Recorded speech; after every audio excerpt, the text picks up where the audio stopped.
Assalamualaikum warahmatullahi wabarakatuh.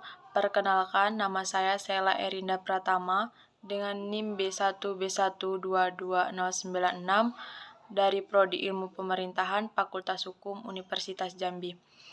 Mata kuliah Pemerintahan Nasional dengan dosen pengampu Bapak Alfa Beriansa, SIP MIP. Di sini saya akan menjelaskan sejarah BPK dari masa ke masa, tugas dan wewenang, pengisian anggota, dan pemberhentiannya. Baiklah, langsung saja. Di sini saya akan menjelaskan tentang sejarah Badan Pemeriksa Keuangan atau BPK Indonesia, memiliki sejarah yang dimulai sejak masa penjajahan Belanda. Sejarah singkat tentang awal mula berdirinya BPK ada beberapa masa. Yang pertama masa kolonial, yang kedua masa kemerdekaan, yang ketiga Orde Lama, yang keempat era reformasi. Langsung saja di sini saya akan menjelaskan yang pertama yaitu masa kolonial. Masa kolonial pada tahun 1848, pemerintahan Hindia Belanda membentuk Algemene Rekenkamer atau Kamar Rekening Umum sebagai lembaga yang bertugas melakukan pemeriksaan keuangan Hindia Belanda. Tujuan pembentukan lembaga ini adalah untuk mengawasi pemeriksaan pengelolaan keuangan kolonial. Yang kedua yaitu masa kemerdekaan. Setelah proklamasi kemerdekaan Indonesia pada 17 Agustus 1945, pemerintahan Indonesia yang baru terbentuk melanjutkan fungsi pengawasan keuangan negara pada 2 November 1945. Dibentuklah Jawatan Pemeriksa Keuangan Republik Indonesia atau bisa disebut JPKRI sebagai lembaga yang bertanggung jawab dalam pemeriksa keuangan negara. Dan yang ketiga, masa era Orde Lama. Pada masa Orde Lama terjadi beberapa perubahan dalam struktur lembaga pemeriksaan keuangan negara.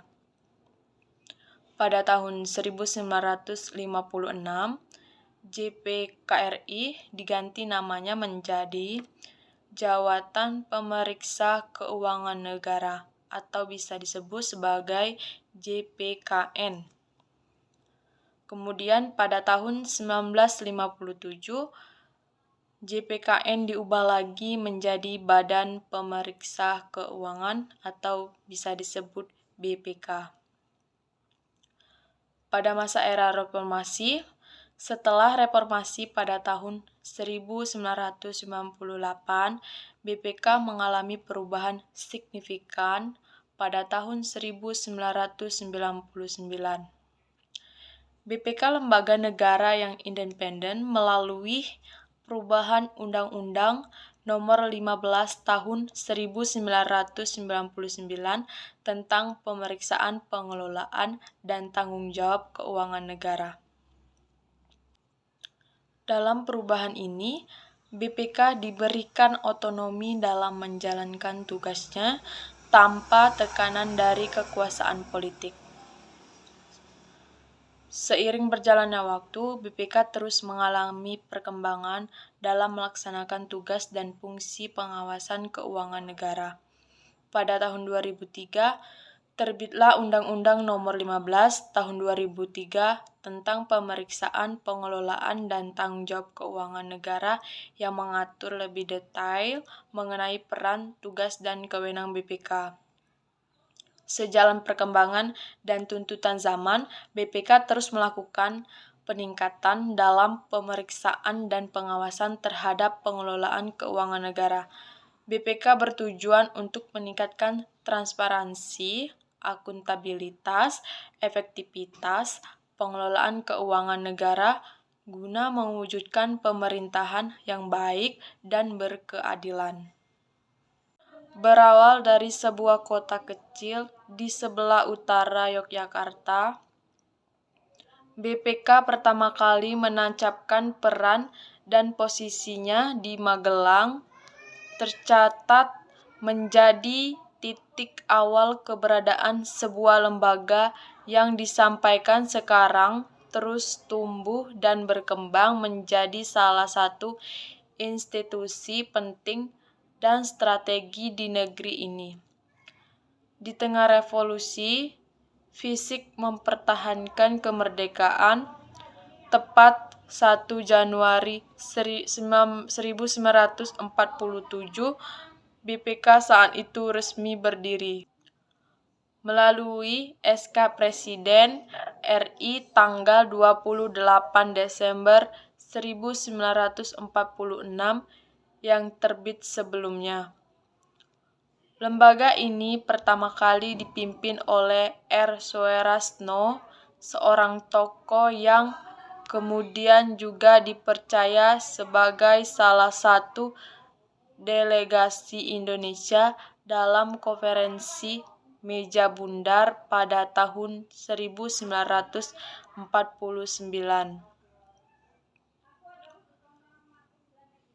Bersamaan dengan SK, Presiden tersebut diangkat pula menjadi Dr. Abotari sebagai anggota dan Junaidi sebagai sekretaris. Sebagai ketua, R. Soeharto kemudian juga mengangkat R. Kasirman, Banji, Muhammad Soebarjo, Dendi Praja, Rahmat, dan Wiradi Sastra sebagai pegawai. Jadi pada awal berdirinya BPK hanya digawangi 2 pemimpin, seorang pejabat eselon 1 dan 6 pegawai. Dengan kata lain, hanya terdapat 9 orang yang menjalankan roda tugas BPK waktu itu. Baiklah, selanjutnya saya akan menjelaskan tentang tugas Badan Pemeriksaan Keuangan atau bisa disebut BPK Indonesia. Yang pertama, pemeriksaan keuangan negara. Pemeriksa keuangan negara, BPK bertugas melakukan pemeriksaan terhadap laporan keuangan pemerintah pusat, pemerintah daerah, dan lembaga negara lainnya. Pemeriksaan ini bertujuan untuk memastikan kepatuhan terhadap peraturan perundang-undangan, keakuratan laporan keuangan, penggunaan dana yang sesuai, dan penilaian atas nilai kekayaan negara. Dan yang kedua, pemeriksaan kinerja. Pemeriksaan kinerja, BPK memiliki tugas untuk melakukan pemeriksaan terhadap kinerja lembaga pemerintah. Pemeriksaan kinerja ini meliputi penilaian terhadap efektivitas, efisien, dan dampak program atau kegiatan pemerintah. BPK bertugas mengevaluasi pencapaian tujuan, penggunaan sumber daya yang optimal, dan peningkatan kerja lembaga pemerintahan. Yang ketiga, pemeriksaan terhadap negara dan daerah. BPK bertugas melakukan pemeriksaan terhadap pengelolaan keuangan negara dan daerah secara menyeluruh. Pemeriksaan ini mencakup pengelolaan anggaran, penerimaan, pengeluaran, investasi, dan aset negara atau daerah. BPK bertugas menilai kepatuhan terhadap peraturan perundang-undangan, efektivitas pengelolaan keuangan, dan mengidentifikasi risiko keuangan negara atau daerah. Yang keempat, penyampaian laporan dan rekomendasi.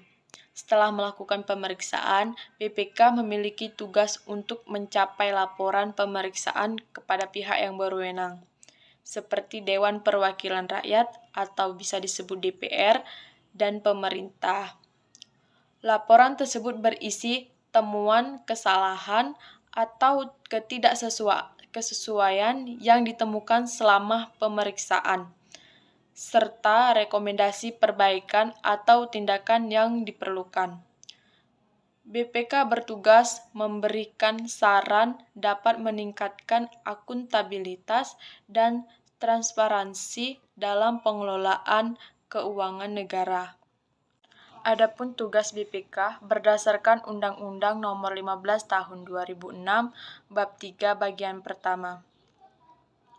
Yang pertama, memiliki pengelolaan dan tanggung jawab keuangan negara yang dilakukan oleh pemerintah pusat, pemerintah daerah, lembaga negara lainnya, Bank Indonesia, badan usaha milik negara, badan layanan umum, badan usaha milik daerah, dan lembaga atau badan lainnya yang mengelola keuangan negara. Yang kedua, pelaksanaan pemeriksaan BPK tersebut dilakukan atas dasar Undang-Undang tentang Pemeriksaan, Pengelolaan, dan Tanggung Jawab Keuangan Negara. Dan yang ketiga, pemeriksaan yang dilakukan BPK mencakup pemeriksaan kinerja keuangan dan pemeriksaan dengan adanya maksud tertentu. Yang keempat, dalam melaksanakan pemeriksaan, pengelolaan, dan tanggung jawab keuangan negara. Dan yang kelima, BPK melakukan pembahasan atas temuan pemeriksaan dengan objek yang diperiksai sesuai dengan standar pemeriksaan keuangan negara. Dalam hal pemeriksaan dilaksanakan oleh akuntan publik berdasarkan ketentuan undang-undang, laporan hasil pemeriksaan tersebut wajib disampaikan kepada BPK dan dipublikasikan.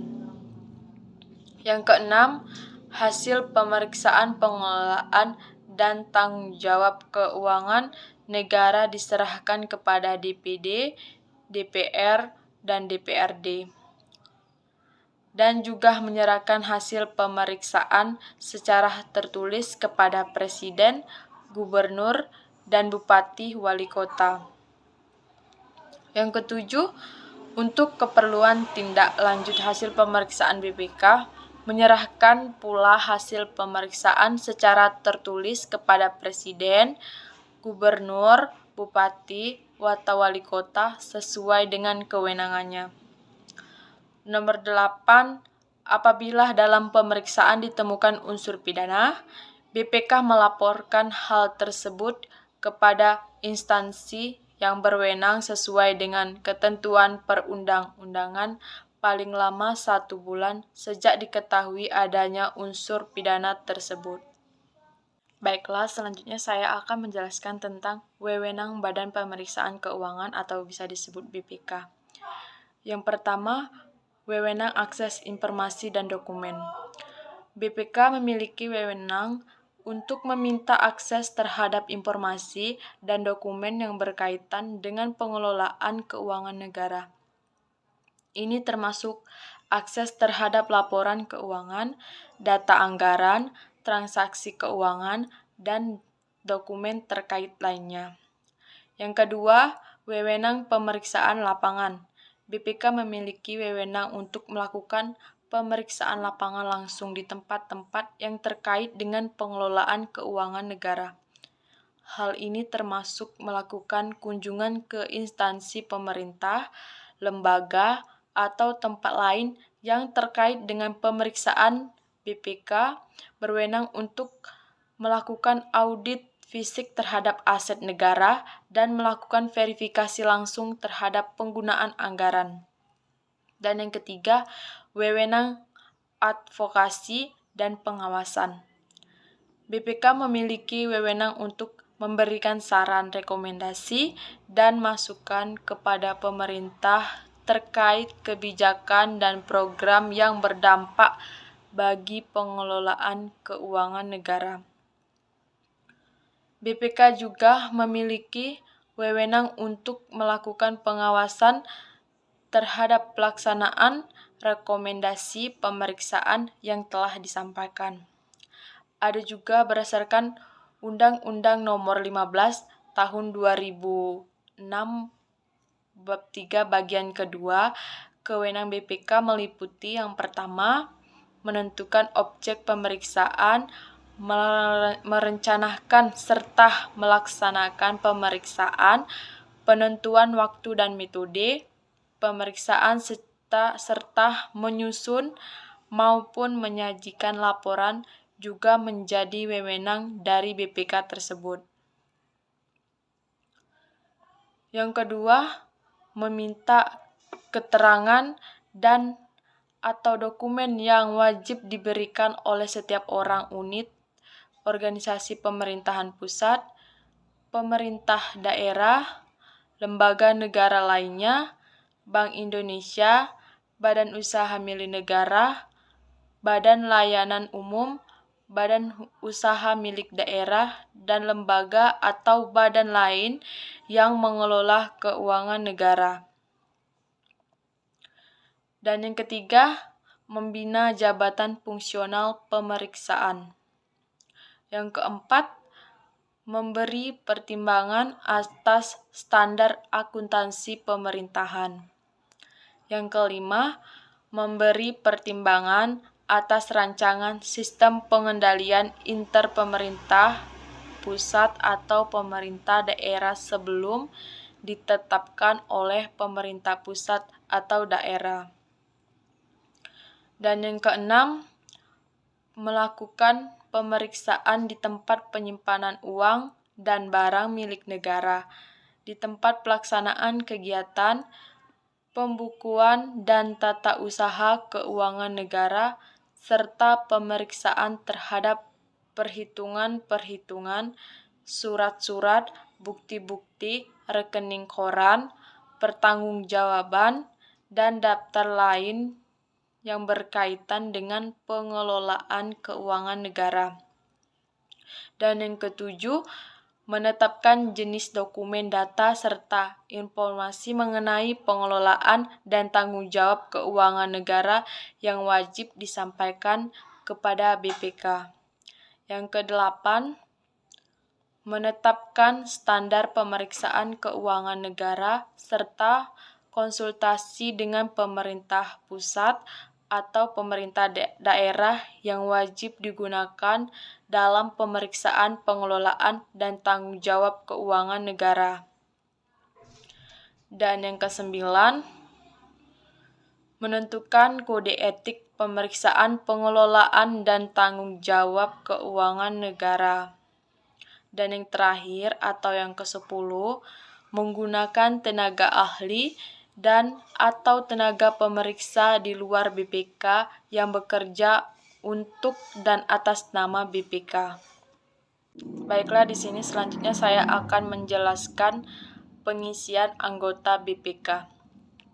Yang pertama, calon anggota BPK diusulkan oleh Presiden kepada Dewan Perwakilan Rakyat atau DPR dalam jumlah yang ditentukan oleh undang-undang. Yang kedua, DPR membentuk panitia seleksi yang terdiri dari wakil-wakil fraksi yang ada di DPR. Yang ketiga, panitia seleksi melakukan proses seleksi terhadap calon anggota BPK berdasarkan kriteria dan persyaratan yang telah ditetapkan. Yang keempat, setelah proses selesai, panitia seleksi mengajukan nama-nama calon anggota BPK kepada DPR. Dan yang kelima, DPR melakukan uji kepatutan dan kelayakan atau fit and proper test terhadap calon anggota BPK. Dan yang keenam, setelah melalui fit and proper test, DPR mengesahkan calon anggota BPK yang telah memenuhi persyaratan sebagai anggota BPK. Yang ketujuh, anggota BPK yang baru diangkat atau dilantik oleh Presiden. Baiklah, selanjutnya saya akan menjelaskan tentang pemberhentian anggota BPK. Yang pertama, anggota BPK dapat diberhentikan setelah masa jabatannya berakhir dalam beberapa kondisi antara lain: 1. Meninggal dunia, 2. Mengundurkan diri, 3. Melanggar sumpah atau janji, jabatan atau melakukan pelanggaran disiplin berat. Yang keempat, tidak dapat melaksanakan tugas dan wewenangnya dalam jangka waktu tertentu karena alasan kesehatan. Yang kelima, dinyatakan bersalah dalam tindak pidana oleh pengadilan. Yang keenam, tidak menjalankan tugas dan wewenang secara efektif, efisien, dan bertanggung jawab. Selanjutnya, pemberhentian anggota BPK diumumkan oleh Presiden setelah mendapatkan persetujuan dari DPR. Yang ketiga, apabila ada kekosongan jabatan anggota BPK, maka proses pengisian jabatan tersebut dilakukan kembali sesuai dengan mekanisme yang telah dijelaskan sebelumnya.